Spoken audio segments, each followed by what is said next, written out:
When the state budget was passed in April, it included the most significant criminal justice reforms we've seen in nearly 50 years.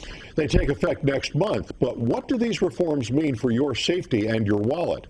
News Channel 13 has been working to break it all down, and we'll be sharing our findings over the next week. Jerry Gretzinger kicks off our investigation tonight with an in-depth look at bail reform. Starting January 1st, if you commit a nonviolent crime, chances are you won't see the inside of a jail cell. The practice of judges setting bail for hundreds of misdemeanors and nonviolent felonies will be a thing of the past. About time, according to longtime Albany defense attorney Terry Kindlon, who says the current bail system is unjust. It's better to be guilty and rich than poor and innocent. Kindlon says right now you can have two people charged with the same crime and face the same bail amount. Person A can afford it and returns home to his job and his family. Person B cannot afford it and sits in jail until the next court appearance. Whether you can pay bail or can't pay bail, it doesn't change your character. He says bail exists to ensure the accused returns to court, not to serve as a form of punishment, which he claims it has, and believes the reforms will fix that. And there's not that much to worry about. It's not that big a deal. But it is if you ask members of law enforcement. Just to say a carte blanche, everybody goes, I think is not doing, it's doing a disservice to our constituents. Albany County Sheriff Craig Apple says he agrees we need bail reform, but it went too far. About 400 misdemeanors and felonies will no longer be eligible for bail consideration. The accused will get an appearance ticket only. Apple believes it does make sense for lesser crimes. I have no problem with them not seeing a day in jail. Assaults, criminally negligent homicide, manslaughter, come on. The list also includes burglary of a residence, aggravated assault upon a person less than 11 years old, arson third, killing a police dog, sex trafficking crimes. The accused will be trusted to return to court and stay out of trouble. As it should be, according to Melanie Trimble of the New York Civil Liberties Union. There have been no consequences of any kind that we've seen in any other state, California, Massachusetts. The charges may sound violent or dangerous. These were all well thought out by our lawmakers. And that may be, but there are differences between New York's plan and those where there have been no consequences, like California and New Jersey, which Governor Cuomo's office has compared New York's bail reform to. In a statement, spokesman Jason Conwall told us Republican Governor Chris Christie passed essentially the same bail reform laws years ago. The emphasis is on essentially. The governor comparing us to New Jersey is not an apples comparison, and that's true. Assemblyman John McDonald was part of the justice reform debate during the budget process and says some critical components of New Jersey's plan are missing from New York's. Actually has a risk assessment guideline to help identify whether an individual truly is a risk of flight, of not reappearing, or could be a danger to the community. That's part of the problem Saratoga County DA Karen Hagan has, the elimination of humanity and a judge's discretion. We are saying to them, we don't trust you to make a determination. We're going to give you specific lists of cases. You're not going to rely on the unique facts and circumstances of a particular case as to whether bail should be set or not. You're just going to decide it whether or not it's on this list or it's not. I have never heard a prosecutor complain about the fact that mandatory minimum sentencing removes discretion from a judge. That's because the benefit flows in their direction.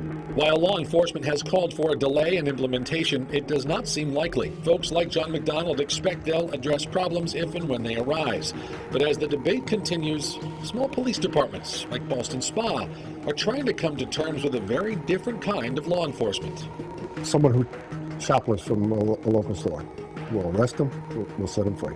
Chief David Bush says the mandated catch-and-release method could have them picking up the same people for the same crimes over and over again, and worries about the message it'll give to victims. And this could go on and on and on. Where does it end?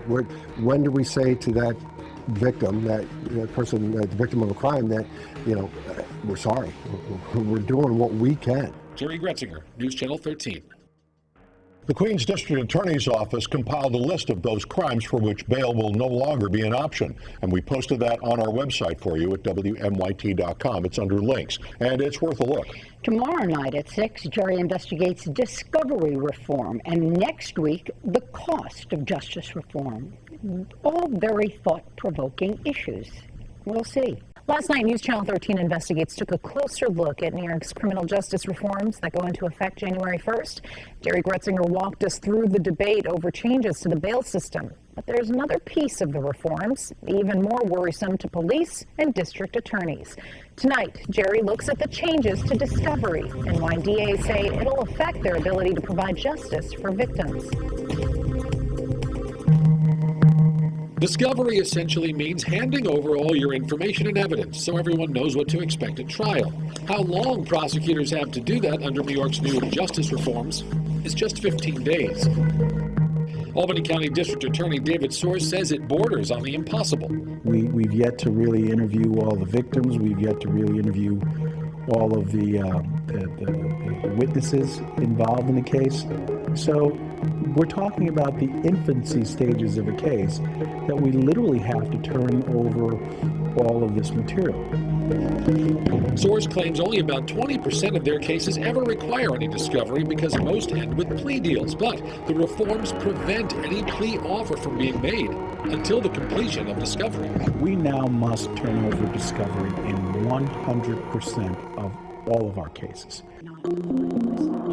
Saratoga County District Attorney Karen Hagan says when needed, discovery usually happens within 45 days to 2 months, and that having to provide full discovery on every case in 15 days is like taking your workload and multiplying it by 8. She believes their ability to provide justice for all parties is on the line. The increase of work is just beyond substantial. The short discovery time frame is also putting the crunch on police. My officer is now going to be behind a desk right away, not back on the street where he belongs. With just 2 officers on patrol per shift, Ballston Spa Chief David Bush says whenever they make an arrest, officers will have to immediately assemble all paperwork and evidence for the district attorney.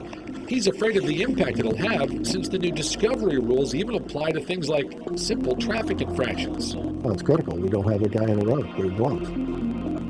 Albany County Sheriff Craig Apple says they compile all kinds of evidence, including body cam video. He argues getting everything to the DA in a usable format in a matter of days is an unnecessarily tall order. My problem with it is that I'm fearful that people are going to fall through the cracks. But that's not all law enforcement is worried about. There's also a provision in the new laws that allow defendants and their attorneys to return to the scene of the crime, even if that is within someone's home. It also says all victim and witness information, names, phone numbers, addresses, have to be provided to the defense in 15 days. Hagan says it could make people reconsider reporting crimes for fear of retribution. It's a lot of baloney.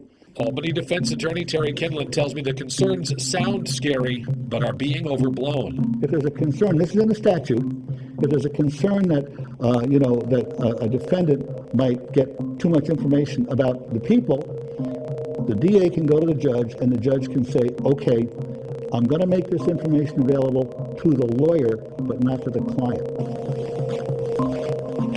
There's also a provision that allows DAs to request a 30-day extension to the 15-day discovery timeline.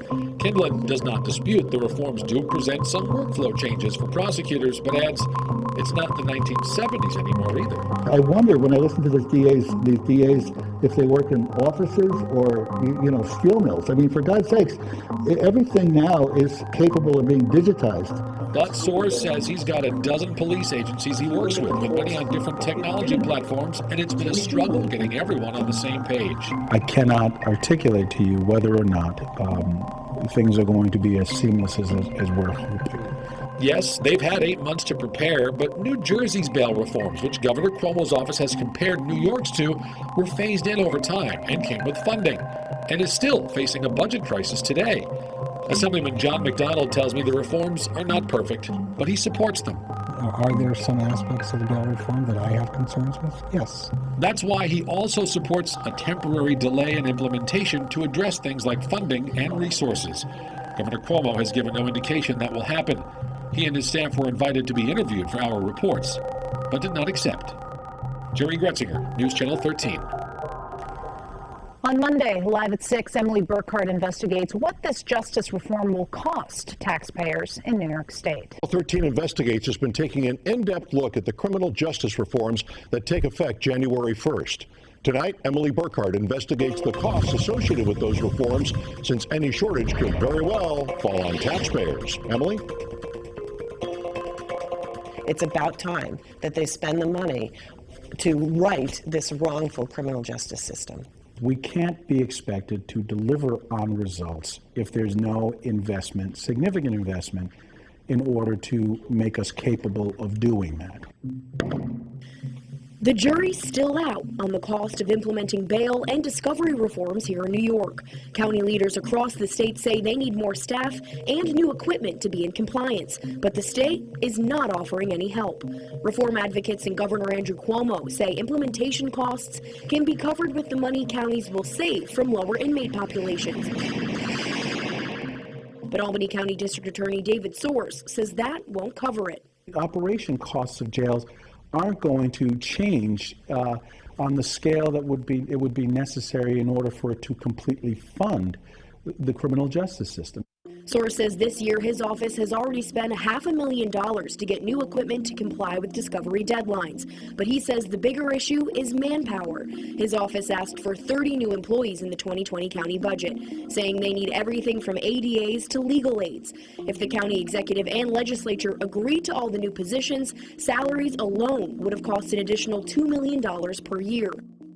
Soares says they've only been approved for 9 new positions, or about $575,000 in new salaries. But Soares says as we enter the new year, that will likely change. We are putting everyone on notice, including the county executive's office, including the legislative body, that we may be back before the end of the first quarter next year, looking for supplemental resources to help us achieve our goal.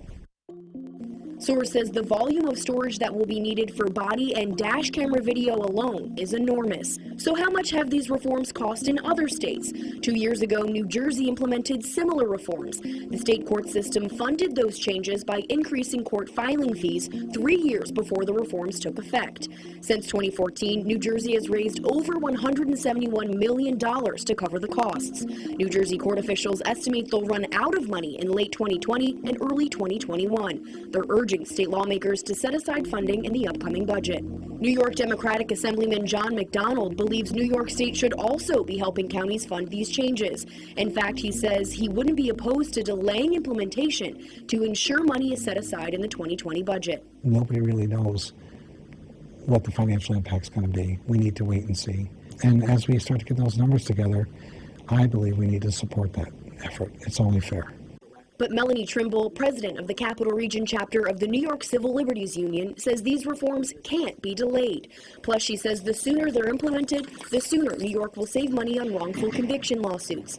According to the National Registry of Exonerations, last year New York State tied for the second highest number of overturned convictions in the country. In New York City alone, over $33 million went to paying out wrongful conviction lawsuit settlements last year. People will be assured of fairness in the criminal court system and not wanting to sue the state for wrongful convictions. We focused on Albany County specifically for this report, but we have asked for cost estimates from nearly every county in our viewing area. We're going to put those on our website, WNYT.com, and we're going to continue to update those numbers as they come in. So if you want to take a closer look at how this may affect you at home. If you have any ideas for Waste Watcher stories, you can email us at wastewatchers@WNYT.com. Jim. Thanks, Emily. News Channel 13 has been taking an in-depth look at justice reforms that take effect in New York State on January 1st. Now, after our first story ran, many of you expressed concerns about crimes that the state has listed as nonviolent, as they're no longer going to be eligible for bail. So we posted the full list on our website. Well, that got many of you talking on the News Channel 13 Facebook page. Barbara said many of the crimes on the list are violent crimes. And Brian posted, I wish news outlets would stop printing nonviolent crime when talking about bail reform. There are plenty of violent crimes and felonies on the list of included charges, but that's the way the state classifies those crimes. So we decided to find out why. Jerry Gretzinger went to Albany Law School for an explanation. When you look at the list of misdemeanors and nonviolent felonies where cash bail will no longer be on the table, things like assault, obstruction of breathing, harassment, killing a police dog, beg the obvious question, how can they be considered nonviolent? I think it's one of those jargon things in the biz where those in the biz understand what that means, and those outside are shocked by it. Albany Law School professor Mary Lynch says the word violent carries additional meaning in criminal procedure and penal law, and that in New York State, crimes lacking the violent label aren't necessarily lacking violence. There's no classification of nonviolent. There's classification of violent. There's classification of persistent, violent, etc. So it's by default, it's a nonviolent felony. Because it hasn't been classified as violent. Correct. Lynch, a Harvard Law grad and Albany's Kate Stoneman Chair in Law and Democracy, says violent or not, people must remember New York is not a preventive detention state, and bail's only purpose was to ensure the accused returned to court. But that's not how it was always used. Those in criminal justice were kind of uncomfortable with letting people out. But the statute didn't allow them to say, well, you're keeping in for public safety. Should that change? Lynch says it's part of a larger conversation that's worth having because the reforms do lack some clarity. Law enforcement leaders say they've been blocked from such conversations. I would have loved to have talked about some of this. Albany County Sheriff Craig Apple has been an outspoken critic of the rush to implement justice reform with just 8 months lead time and zero state funding, and says law enforcement was never asked for input. But in a statement, spokesman for Governor Cuomo, Jason Conwall, told us, we carefully considered the views of law enforcement to ensure we enacted balanced reforms. I emailed Conwall to ask what those views were and if any active members of law enforcement helped in developing the reforms. I received no response. We just don't know who they spoke to, that's all. We have no idea. Lynch says all the debate has cast a long overdue light on New York's criminal justice system that did need overhaul, but fears there's too much uncertainty and not enough money for it to start in just 2 weeks. I do think funding and a little more of a rollout time is really important for us to get this right. Jerry Gretzinger, News Channel 13. State Senate Minority Leader John Flanagan wants to hit the pause button on the new justice reforms. Flanagan today called on Senate Democrats and the Assembly Speaker to bring the legislature back to Albany before those reforms take effect on January 1st. So far, his call has not been answered. And of course, we're going to stay on this story. Yeah.